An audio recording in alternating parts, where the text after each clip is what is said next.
Carmine Gallo, welcome to Partnering Leadership. I am thrilled to have you in this conversation with me.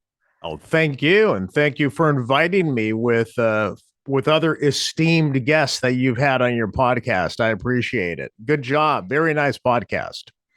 Carmine, I have read your books and loved them from Talk Like TED to the Storyteller's Secret, 5 stars, Secrets of Steve Jobs, and now the Bezos Blueprint, Communication Secrets of the World's Greatest Salesman. So I'm a big Carmine Gallo fan, most especially because communications is crucial to leadership. But before we get to that, would love to know whereabouts you grew up and how your upbringing impacted the kind of person you've become. I love that question. My upbringing and the person I became can trace its origin back to my father. My father, Francesco, was a teenager in Italy when World War II broke out. And so he became a prisoner of war. The enemy took him prisoner, sent him to a prison camp in Africa, and he spent 5 years of his youth in a prison camp. I don't think he even got the equivalent of a high school education. Oh, But wow. after the war, he and my mom, who they were married at the time, they came to the U.S. They made a new life for themselves in California, in San Jose, and that's where I grew up. But the reason why I bring that up is because I still have, even though I'm first generation Italian American, I have an immigrant mentality. So I am resilient. I have a strong work ethic and a lot of gratitude for what I have and what we've been given. So that tells you a lot about who I am and my values. It's wonderful to hear that, Carmine, because I definitely relate to that myself, especially the gratitude that you talk about. Now, how is it you started focusing on communication, the importance and the power of it in leadership? I think I've always been fascinated by communication in all of its forms, but especially leaders who can inspire people to take action or motivate or convince people on a superior level, whether that's historical or contemporary speakers. I've always been fascinated by public speaking and communication. I became a journalist. I went to UCLA for undergrad, and then I became a journalist. I got a master's degree from Northwestern, thinking that would be my career, broadcast journalism. It seemed to satisfy different parts of my personality, learning something new, communicating something new to people. But that was not the field for me. I learned that many years later, and it wasn't exactly what I had in mind. Uh, it didn't fulfill the vision of what I thought an international correspondent would be. Uh, but eventually, I my last full time reporting job was for CNN in New York at a time when I was covering business news. And I began to meet a lot of economists and stock market analysts and CEOs and entrepreneurs, people who I realized could not tell a good story and were terrible communicators. They were very good at what they did, but they were not good at communicating and articulating their ideas. That's when I began to reframe my life, refocus, and use some of the skills that I had learned as a journalist to help entrepreneurs and CEOs tell their stories. I started writing books. Now I have my own communication practice where I work with top level CEOs, and I give speeches and keynotes, which is a big part of my career. So writing and speaking. And you do a great job with it, Carmine. First of all, you spend a lot of time researching, which is part of what I appreciate in reading your books. It's not just Carmine's experience. You Mm. add your own uh, uh, element and twist to it, but you do a lot of research. The other thing you mentioned, though, you mentioned the challenge you saw with many of the leaders telling stories. Uh, I see that on an ongoing basis. So I interact with a lot of leaders, especially here in Greater Washington, D.C. region, where they struggle with telling their story or stories for their organization. Why is it even important before we get to how they should do it well? As humans, we are wired for story. So I've spoken to anthropologists who talk about when our ancestors were in caves and tribes and how they sat around campfires telling stories to one another. And those stories informed the rest of the tribe. They educated, they inspired, and that's how we became explorers. We became adventure seekers because we heard these great adventures and stories, and we wanted to be a part of that journey. So the human brain is and evolved as storytelling. We are a storytelling species. Then what happens when we open PowerPoint? It's the oddest thing. Stories go out the window and it's just text and bullet points, no stories. And yet that's the way we consume information. It's the way we process the world through story and narrative. Narrative is endlessly fascinating because almost everything falls under narrative in one way or another, especially the issues of our time. And people buy into narrative. So you actually hear that a lot, especially in the media these days. It's a narrative. Well, why do they call a narrative? Because it's a story, and we're all storytellers in one way or another. When I wrote a book called The Presentation Secrets of Steve Jobs, which I know you read, one of my first communication books, I don't believe, I'd have to look at it again, but I don't believe I used the word storyteller to uh, to reflect who Steve Jobs was. I don't think I described him as a storyteller because I was hyper focused on giving a better presentation. Years later, Tony Fadell, who created the first iPod and worked side by side with Steve Jobs, said the most valuable lesson he learned from Jobs was storytelling, storytelling, storytelling. So looking back, I realized that's what he was doing. That's why he was such a charismatic and engaging speaker. He wasn't a presenter, he was a storyteller first. The slides simply complement the story, but you've got to be a storyteller first. And one of the things that is important is sometimes people see that storytelling as only being of value in marketing or presenting the organization to the external world. Yesterday, I was meeting with a CEO who I'm working with him and his executive team. He was resisting the idea of telling stories in the message that he's going to be sharing with the organization because he said, you know what I want is just the facts, just the data. I don't like it when people tell me stories. Part of what we had to talk about is the value of that storytelling to bring the people inside the organization along. That's exactly it. As the CEO and as a leader in any organization, you have a very different role. And that role is to bring people along on your journey, to paint a vision and to rally people around that vision. And the vehicle through which we can motivate and inspire, the best rhetorical vehicle we have is story. So let me tell you a quick story or an example about storytelling. I was interviewing a venture capitalist. He was the president of Y Combinator. I live in Silicon Valley. Y Combinator is a very well known seed accelerator. You would not have Airbnb if it hadn't been for Y Combinator. Also, Reddit, Dropbox, and a lot of other companies that they funded. So I was speaking to the president of Y Combinator at the time, and we were talking about soft skills like public speaking. I call them soft skills. Okay, I'm the guy who wrote a book on storytelling, and I said, I'm sorry, but I think we need to talk about soft skills now, not just entrepreneurship, but soft skills like storytelling. And he stopped me. He stopped me. His name is Jeff. Stopped me in my tracks. And true story. I think it's still on YouTube. And he looked at me and he said, "Soft. If you're an entrepreneur and you approach me, you want me to be a part of your journey, to be a part of your story. If you can't communicate that in a way that inspires me and engages me through story, then you're not going to get funded. And if you're not funded, nothing's going to happen.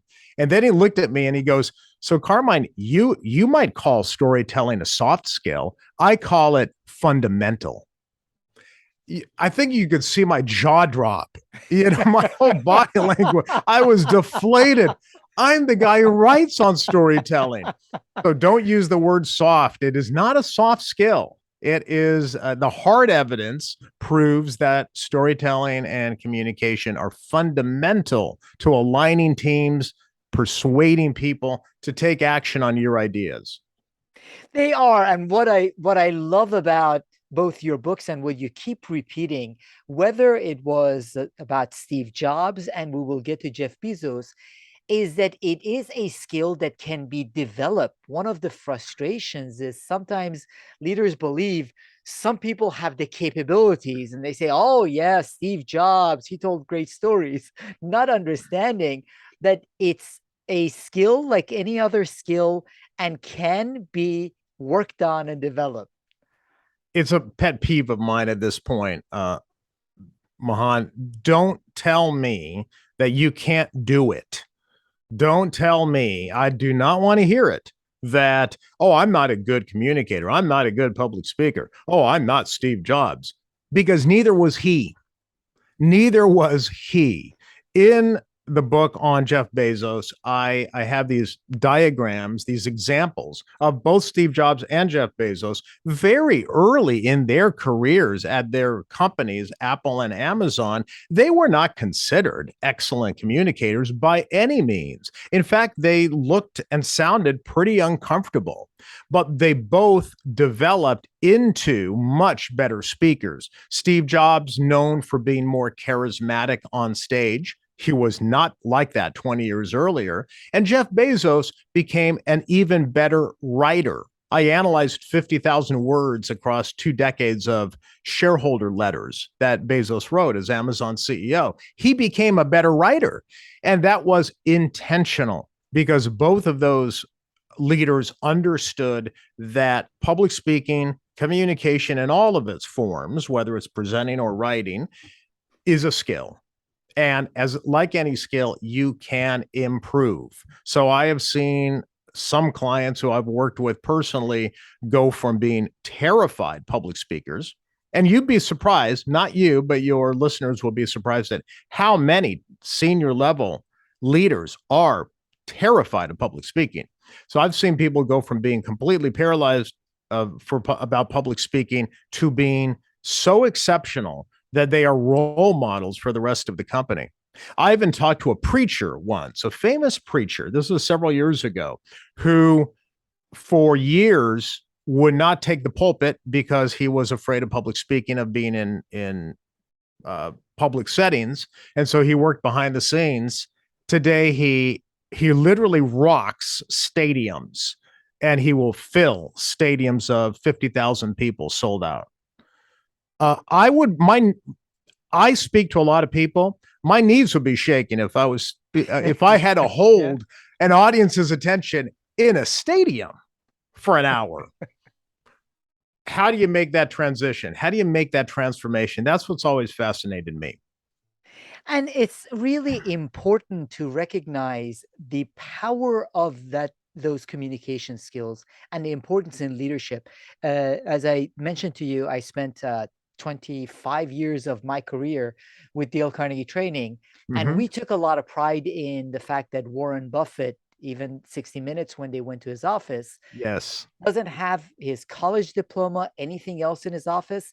He has his Dale Carnegie course certificate because he to this day says learning how to communicate, which he did through that Dale Carnegie program, was the most impactful thing in his life. So this is both something that can be developed and from a leadership perspective, especially now leading through greater uncertainty.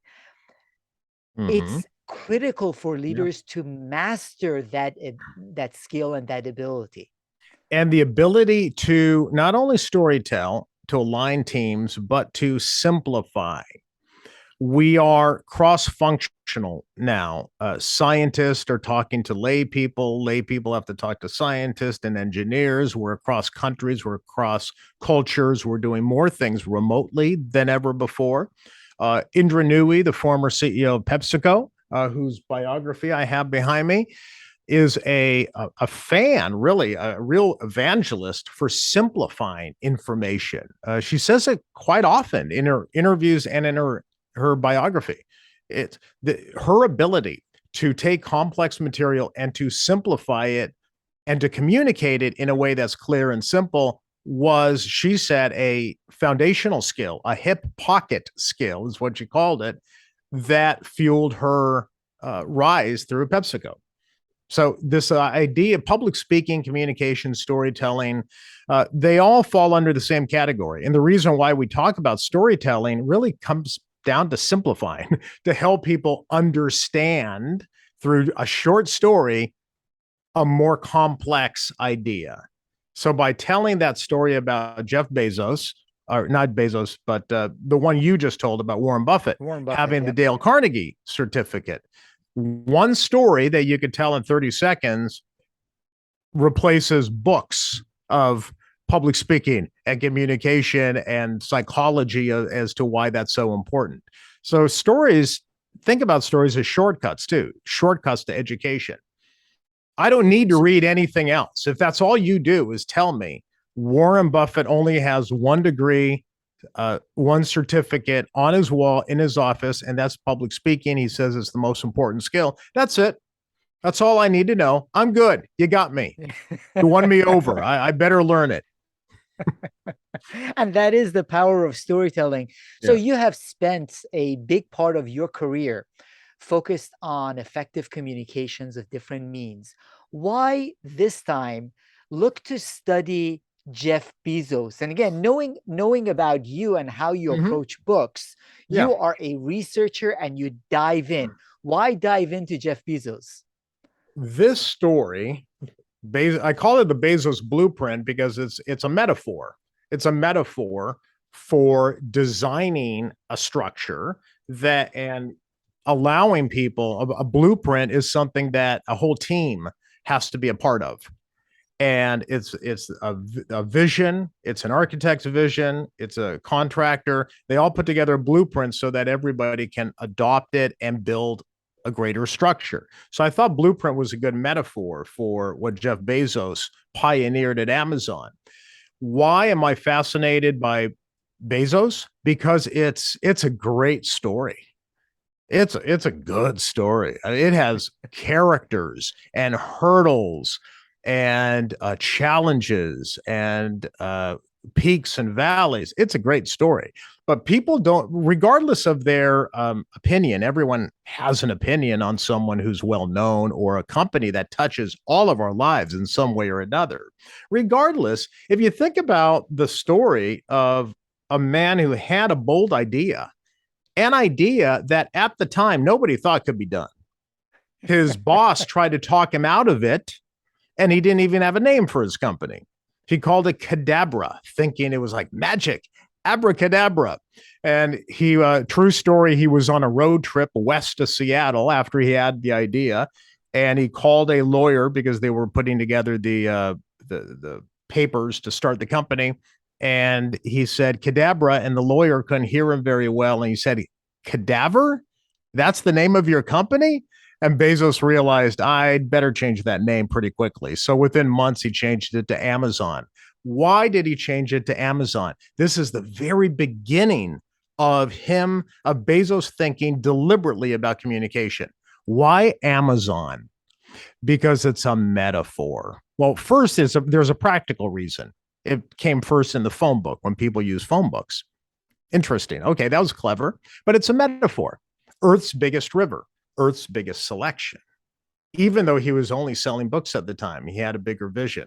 So the fact that he transformed this vision into what I argue is the world's most impactful company. It's not only one of the most admired brands in the world, it has the most impact on your life. And I can argue that. I have the evidence for that. But the point is that he pioneered communication and leadership strategies over more than 2 decades at Amazon, 3 decades close to, that former Amazonians and former Amazon executives adopted to start their own companies, were brought into other organizations. One person I know, a very senior executive, adopted one of the strategies that I write about in the book, adopted it from Bezos and brought it to Microsoft and introduced it to Microsoft. So it's very interesting how people who knew Bezos had very similar observations and experiences with him. But it's funny when you talk about it, if you don't mind my saying, because I was just thinking about this, when you ask 10 people who do not know Jeff Bezos, if you ask 10 people for an opinion, you will get 10 opinions, 10 very strong opinions that run the gamut. When you ask people who worked side by side with Bezos, they say exactly the same thing, almost word for word. They use the same words: visionary, demanding of excellence. So he always raised the bar. And they always end the conversation with the very same observation. They say, Carmine, I would not have traded it for anything. That's where I started. That's where my journalism instincts kicked in. Why? I want to know more about that part. Why wouldn't you trade it? What did you learn and what did you adopt? Teach me something that then I can teach other people. Making something happen that even reflecting back seemed almost impossible. So I had a conversation with David Rubenstein, and a couple Yes. of nights ago, again, he was mentioning he is very humble, he has been very successful and made lots of money and giving away his billions. Mm-hmm. But David Rubenstein was given the opportunity to invest in Amazon early on twice. Was he And really? I didn't know that story. both times they owned a company that had a catalog of books that Amazon needed, and Bezos offered the company, therefore Carlyle, 25% of Amazon at the Wow. very beginning in exchange for the catalog, and they rejected it. 2 years later, again, David had gone over to Seattle to see what was going on. And Bezos this time offered him 5% of the company, no Mm. longer 25% of the company, for them to rip up and throw out the $100,000 note they had. And Oh, David said, there's Barnes and Noble and all these other people. yes. There's Yeah. Of no way you're going to make it work. So, and David, by far being one of the smartest people that I course. have ever had a chance to interact with. So, meaning Bezos was able to do something and bring people along with him. It's not just done Mhm. by one individual, Right. through his vision and through his communication Yeah. abilities and skills. And I know as a fact that Rubenstein, because I read his book several times. I was looking behind me. It's not here because it's at my house because I reread it all the time. He is a huge admirer of Jeff Bezos. Yeah, he he Yeah. he is, and the other thing that he does extremely well, he is extremely humble himself. Hmm. So he consistently talks about the mistakes he has made in investing. So if you didn't know any better, you would think David Rubenstein has only lost Yeah. money during his life. Now that said, so you spent a lot of time studying Bezos, Hmm. specifically some aspects of communications, including the fact that Bezos banned PowerPoint. What did Yes. he do that? Why did he do that? And what did he replace all these beautiful PowerPoints we see in companies with? So can you imagine this experience? You're working for Bezos. You're a senior manager in 2004, and you're preparing for the regular Tuesday meeting where you're going to pitch a new idea, and Bezos is going to be in the room. And then an email comes out. This really happened. Email comes out the week before and says, no more PowerPoint, or PowerPoint will no longer be allowed at what are called S team meetings, senior leadership meetings. And that really happened. Engineers, people who had an engineering background, senior executives, they immediately got on the phone or they shot an email back saying that this has got to be a joke. They thought it was a joke because everything is communicated in PowerPoint. No, it was not a joke because Bezos, he's a reader. He is a voracious reader, like Rubenstein, voracious reader. And he was reading a very long scholarly essay on why PowerPoint is not the best decision making tool. Now, to be clear, I've actually worked with some senior executives at AWS. It is kind of a misnomer to say that it's banned at Amazon. I wrote an article 3 years ago. That was my title. It's not banned throughout Amazon. But it is not accepted at senior level meetings where they're making decisions because what he replaced it with were what are called 6-pagers, narratives, the written word, old fashioned writing like we used to do before text and bullet points and slides. And that's what he said in his memo. Jeff Bezos said, I want to see real sentences, like full sentences with nouns and verbs and paragraphs, because anyone can write bullet points. It doesn't show that you've really thought through an idea from start to finish. So now what they do is they hold what's called study hall. And I'm not recommending this for everybody, but it's an interesting exercise. They hold study hall. So when you have a new idea to pitch or you have to talk about a new project, you have to write it. This is just at Amazon. You write it in what's called a 6-pager. Doesn't have to be 6, could be 2 pages.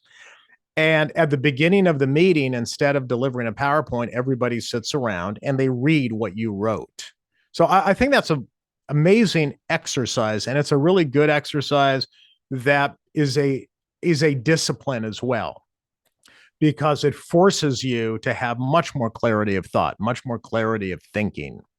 Now, that doesn't mean that PowerPoint is always banned, but it does reflect and remind us that, coming back to storytelling, it's the written word first. It's the story first. Show me the narrative. How does this thing flow logically? PowerPoint, you can use PowerPoint to complement your story. But that's where I think a lot of leaders get in trouble. And that's why so many PowerPoints are bad or just plain boring, because they open PowerPoint and they start with PowerPoint. PowerPoint is not a narrative tool. It's not a written memo. It's not a storytelling tool. But it can be very creative and effective to complement your story. I use PowerPoints when I'm giving keynotes. I love showing images and graphics and animations and maybe an interesting way of looking at a concept, to be more visual, to add some multimedia. But in no way am I asking people to read the PowerPoint. That's not the goal. The story has to come first. So Bezos was a real evangelist for the written word, for writing as a fundamental and foundational skill, which it still is today at Amazon. Amazon is a writing culture, and they have writing classes for everyone because it's such an important skill. So, Carmine, in trying to understand the application of this for other leaders and organizations, I had a conversation with Ann Hyatt, who was the executive partner to Jeff Yep. Bezos early on. She Very mentioned early this. on. Mm-hmm. John Rossman, the Amazon Way series of books, mentioned this. One of the concerns that I've heard from managers of teams and leaders of organizations and executive teams is they say, okay, that's part of the Amazon culture.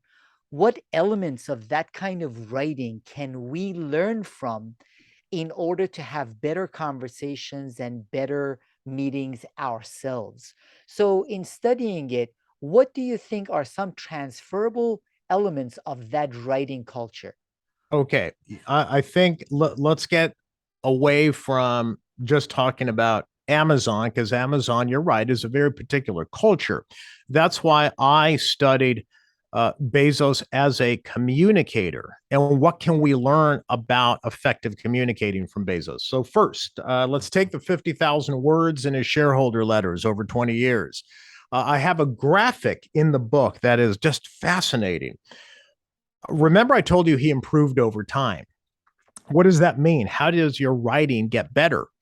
As Amazon grew larger and more complex, beginning around 2007, his writing got simpler. And here's the trick: use short words to talk about hard things. Short, simple words when you want to get a message across that is urgent or important. Indra Nooyi talks about that as well.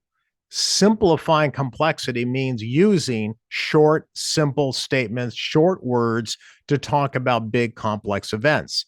That means going back to ancient words, words that are more ancient to the English language, before the Norman invasion in 1066, before Romance languages and Latin-based words were introduced into the vocabulary. So the other day I was thinking about this, and it's every time we want to give an instruction that is very clear and urgent and to the point, intuitively, we go back to those ancient words. So, for example, I caught myself the other day. Oh, turn out the lights when you leave. Okay, telling my daughter, turn out the lights when you leave.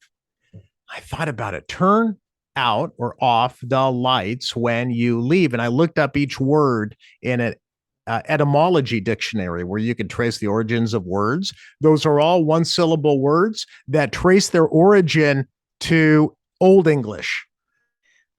They're not Latin. So when you want to just get something across and get it across quickly, go to those short words.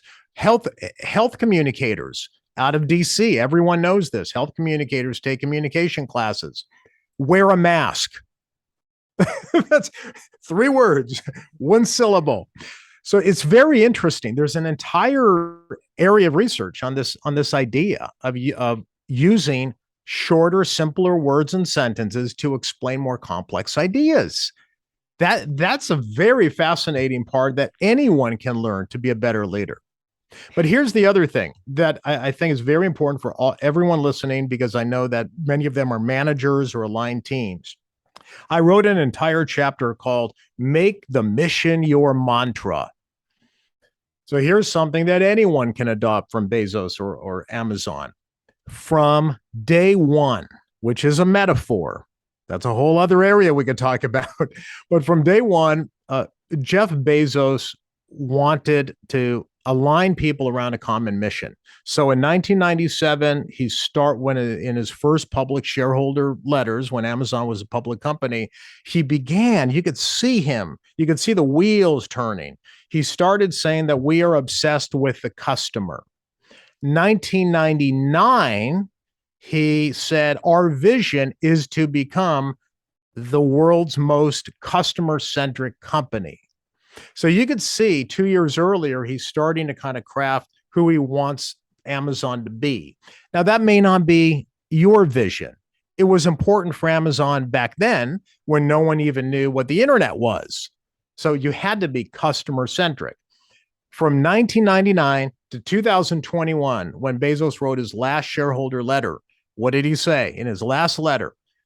We are Earth's most customer-centric company. We continue to be, and we always will be. And here's what that means. What did he do? He was the repeater in chief. He was the dream keeper. He was the person who kept the mission center stage. If your mission stands for something, then stand up for it. You have to be the one to turn a mission into a mantra, into a repeatable phrase that everyone is going to not only align themselves around and rally around, but they repeat as well. So not too long ago, I saw an interview with Andy Jassy, who used to run Amazon Web Services, now the CEO of Amazon. And I lost count of how many times he talked about being a customer-centric company. So even with Bezos not there, they've still internalized the mission. And that's one of the most important chapters, I think, for managers, is to make the mission into a mantra. You're the one to keep the mission center stage. I love that, Carmine, because it goes beyond the value of communication for the sake of communication. It truly helps align the organization. Just last week, I was facilitating a strategic planning conversation for a group of senior leaders of one of the largest organizations in our region. And one of their frustrations was the fact that people in the company saw lack of communication or didn't necessarily align around things. I love the term you used, repeater in chief. You Yes. have to have those mantras, and it's not whether you get bored with it or not. It has to be repeated over and over again in order to get that alignment throughout the organization. So here's the beauty of what Jeff Bezos did. This is where the genius comes in. And a lot of people don't put this together, which is why I'm so happy about the Bezos Blueprint. He takes a mission, which he communicates consistently and constantly and repeats it, repeater in chief. Okay. What else did he do? He turned the mission into symbols, which is a really advanced leadership skill. Symbols. So instead of just saying we're Earth's most customer centric company, when you walked into a Bezos meeting, there was an empty chair in the meeting. And that empty chair represented the customer. Oh, so now he's not only take this is what fascinated me about Bezos. You asked why I wrote about it. Very few leaders do this.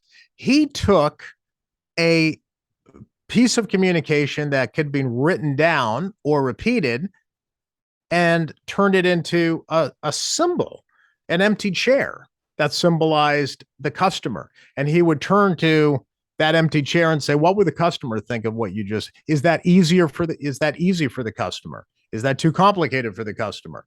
They're not here to voice their opinion. What would they say? How would they feel about your idea? And symbolism pervades Amazon, at least under Bezos. The door desks. There's the famous story of the door desks. And I did not just take stories at their word. We hear stories. I always wanted to confirm it. So I confirmed it through many people. They actually did have door desks. So instead of real desks, Jeff Bezos went to Home Depot and they bought doors and they took the knobs out of the doors and they converted them into desks. Why? Because that represents one of Amazon's leadership philosophies, which is frugality, and to always be thinking as a startup and run as efficiently as possible. Door desks, genius symbols. It is, those symbols are genius, and they will attract and retain some people. Yep. And they will definitely have some people sort of weed themselves out. So again, a funny part of the story is David Rubenstein said, I saw this when I'd gone to their office. I saw this desk and I was like, what's going on? They can't afford to buy he any better excellent desk. So he did see it. He did see that. So, but part of it being that when you have that clarity of the message and understanding and communicated both through the words and through the symbols, that attracts certain people who know clearly that empty chair and to speak to that empty chair, or the frugality of the company, or some people that choose, I don't want to be involved with this. I want to be traveling in private aircraft or whatever the case might be. So it helps with that alignment with values. It doesn't become just statements on a wall. It's something that people in the organization feel and sense and talk about and act out. Excellent. Hey, you said it better than I even wrote it. So you could have ghost written the Bezos Blueprint with me. Just would have been excellent. I should have called you. Carmine, I love how clearly you put this, because I can see the leaders listening into the conversation now, asking themselves, how can I do this with my team? So there is a lot of value that comes from what Bezos did with Amazon. But the question is, how can I communicate and align around those values? How can I find symbols to represent with my team? There's no need to be the CEO of the organization, just with my team. Now, the other thing you mentioned in the Bezos blueprint is the power of metaphors, power of metaphors in leadership, which Bezos is great at. Yes, and I'm so glad you picked up on that, because that too is an advanced leadership skill. This is not public speaking 101. this is advanced. When now you're speaking in metaphors, metaphorical language. This is just delicious, especially for a storyteller like me. So metaphors, as all of your listeners know, but we won't embarrass anybody. It's a way of educating by taking something that is complex and comparing it to the familiar. It's a type of analogy. Analogies and metaphors are siblings. So for our purpose, we'll just say it's a comparison. You take an abstract topic and compare it to something familiar. Jeff Bezos started with day one. Day one is not a thing. And yet, if you go to Seattle, you go to the headquarters building, it's called day one. It's called the day one building. Day one is a metaphor for always thinking like it's the first day of a startup. Always learning, always improving, always growing. It's metaphor. There's a very famous metaphor that a lot of people use now in different organizations called the flywheel. Well, a flywheel is a mechanical device. But Bezos read a book, again, a voracious reader, read a book by Jim Collins, talked to Jim Collins. I think the book was Good to Great, but it could have been another book by Collins. And in it, he mentioned this idea, the flywheel effect, where the structure around a company moves it slowly at first, and then it gets faster and faster. So if we're frugal, we have DoorDash, we can lower our prices. Lower prices at Amazon attracts more customers attract more customers and more sellers. Pretty soon, it acts as a flywheel. It is now called the Amazon flywheel, and growth becomes faster and faster and faster. That's a complicated topic. It's even kind of hard to explain, which is why Bezos sketched it. And you can see the sketch online. He sketched it on a napkin. He said, let's call this the Amazon flywheel. And to this day, Andy Jassy still uses it. People at Amazon still say, that'll add to the flywheel, or that'll create momentum to the flywheel. It's all about the flywheel. And now if you go to organizations, I hear that all the time. Well, here's our flywheel. I spoke at a company not too long ago, and they had a poster, big poster. And they said, this is our company's flywheel. I said, oh, that's interesting. Where'd you get that? Oh, yeah, the flywheel. You've never heard of the flywheel, Carmine? I said, yeah, I bet you didn't know that Jeff Bezos really he didn't invent that, but he's credited for making it more popular. So a lot of what startups and a lot of companies use and say to me are things that Bezos kind of created. 2 pizza teams. You ever heard of a 2 pizza teams, Mahan? Yeah, absolutely. Yes. 2 pizza teams. So it is more of a product management, product design type of thing. So I hear a lot about it in Silicon Valley. So when people are working on a particular product or a feature within a product, if your team gets too large, then it becomes weighted down and bureaucratic and inefficient. And Jeff Bezos realized that they had to have smaller teams for each project. And someone asked him, well, how big is the team? How big should the team be? And he said, well, when we started Amazon, you could feed everybody with 2 large pizzas. So I don't know. I don't have an exact number, but how about 2 pizza teams? And that caught on. Do you know how many times I get that repeated back to me when I'm with startups? Hey, Carmine, yeah, we do 2 pizza teams here. 2 pizza teams. They think they created it. And I have to be the one to say, well, actually, that's a Bezos thing. But hey, it's okay. If you want to take credit for it, go with it.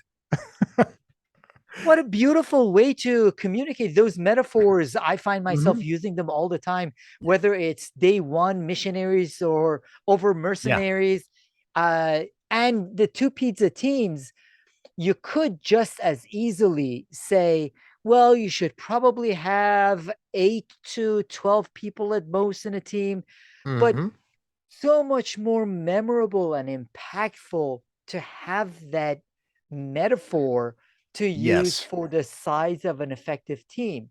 So, and that's where that takes creativity. You don't have to copy it from Amazon. The point is that Jeff Bezos was deliberate. He was thinking, how do I best communicate a complex or abstract idea in a way that everybody just sort of instantly gets. That's why Rubenstein and others who have talked about Bezos say he was very creative. This does take creativity. It does. And I want to underline a point that we mentioned briefly earlier.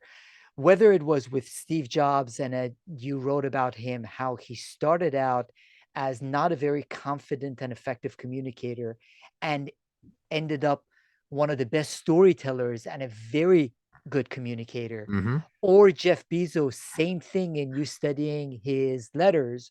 Or David Rubenstein admits readily himself, he was very uncomfortable talking to people and talking to groups, and now he has become a master at it. Yes, All of I've heard him say that. He too, he's constantly learning. He's got that growth mindset. They all do. and these are things we can learn and grow as leaders in working on it. So I appreciate the Bezos blueprint, which lays out some of these things that separated his leadership, but how we can adjust and adapt for ourselves and our organizations. Now, one other thing I wanted to quickly touch on, Carmine, is we talked about storytelling, and you had a great article in Inc. on storytelling, not oversharing is the secret to Mm. building business relationships. Because a lot of the leaders that I interact with, sometimes they're like, well, I don't know what's appropriate.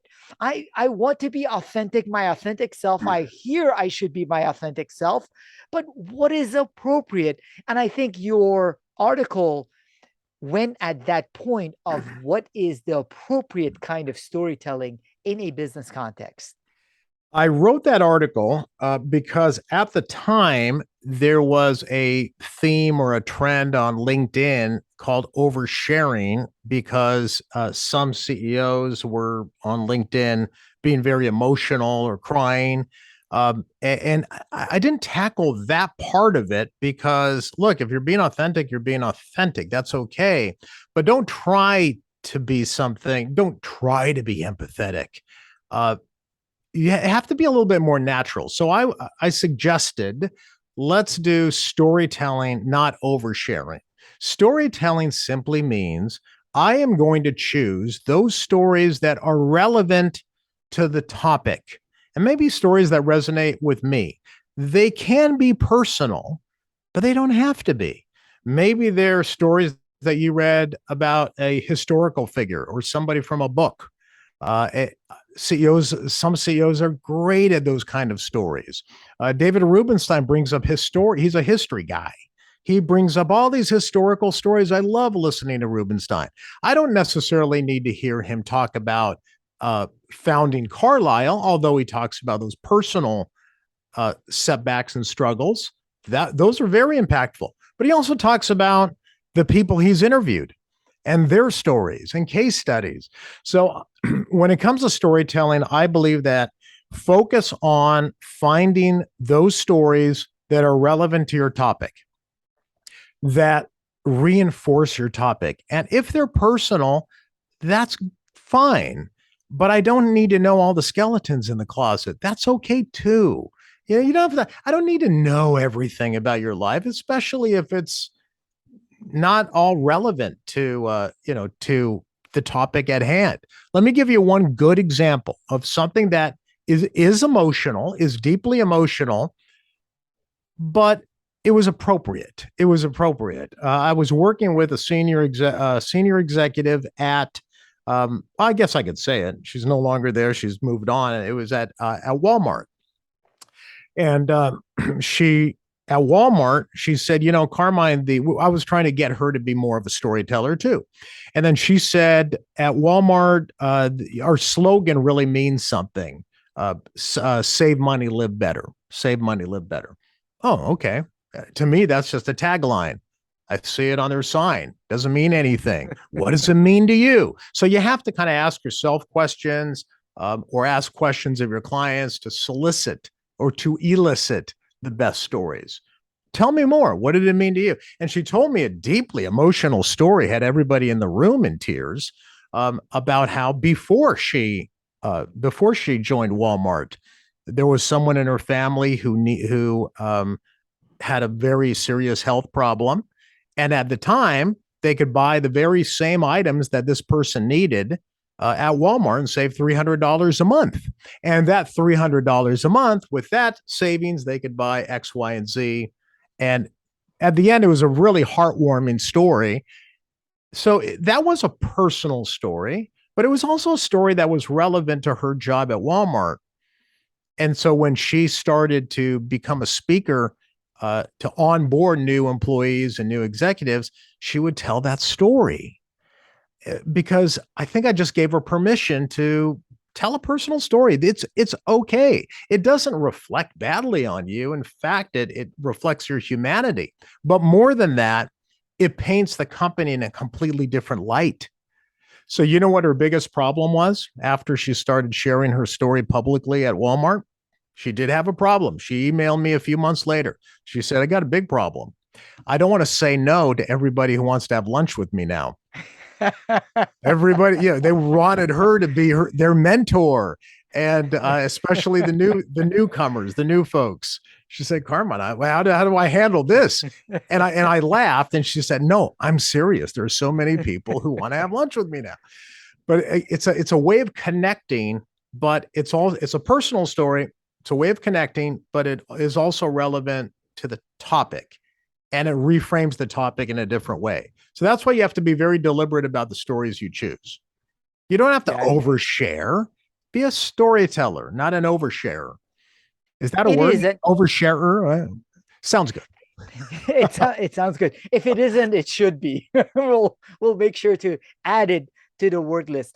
But tying this back to the writing that you emphasize a lot, and I know you studied quite a bit before writing the Bezos Blueprint, is that I find whether it is for my own thinking or for the executives that I work with for their thinking, before presenting, before coming up with the stories, a lot of times writing helps clarify my thinking.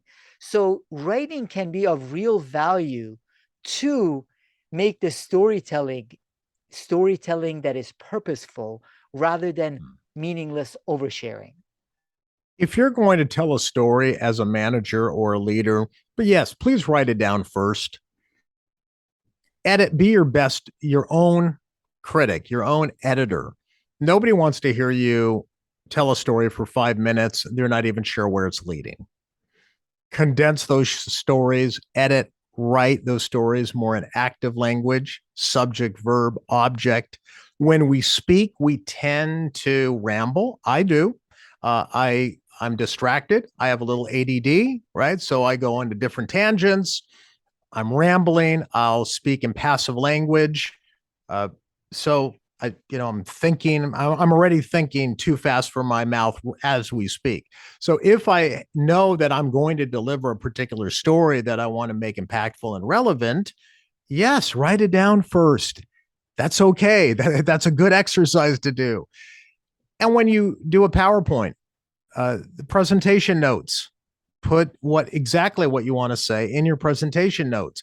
Go through those notes, cut them down, edit, edit, edit. That's another thing I learned from Bezos and other good communicators. They are really good editors. They're the ones who cut out all the superfluous things in their writing and in their presentations that they don't need. Writing and then presentations become tighter, more condensed, more clear. And there's power in condensing your stories. There really is. And I had a conversation with Park Howell, who does the Business of Story podcast and has written a couple of books on stories.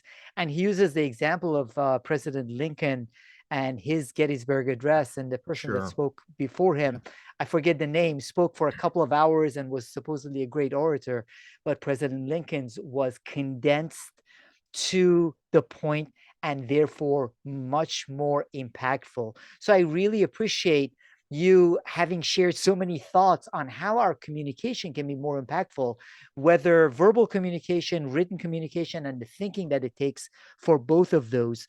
Now, Carmine, in addition to your books, are there any other leadership resources or practices you typically find yourself recommending for leaders as they want to become more effective, impactful communicators?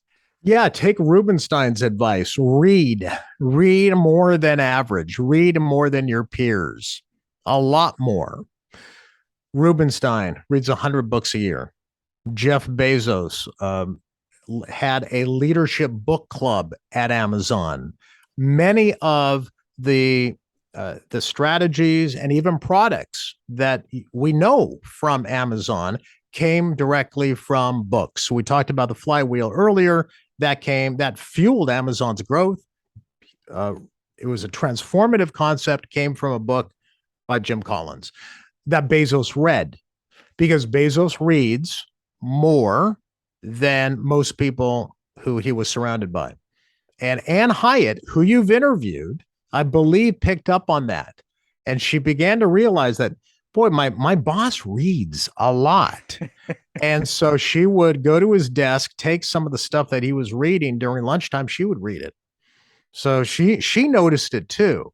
But you can look at almost any successful leader, they read more than average. And they that makes them more interesting communicators. That that's my takeaway. They're more interesting because they have more stories to pull from.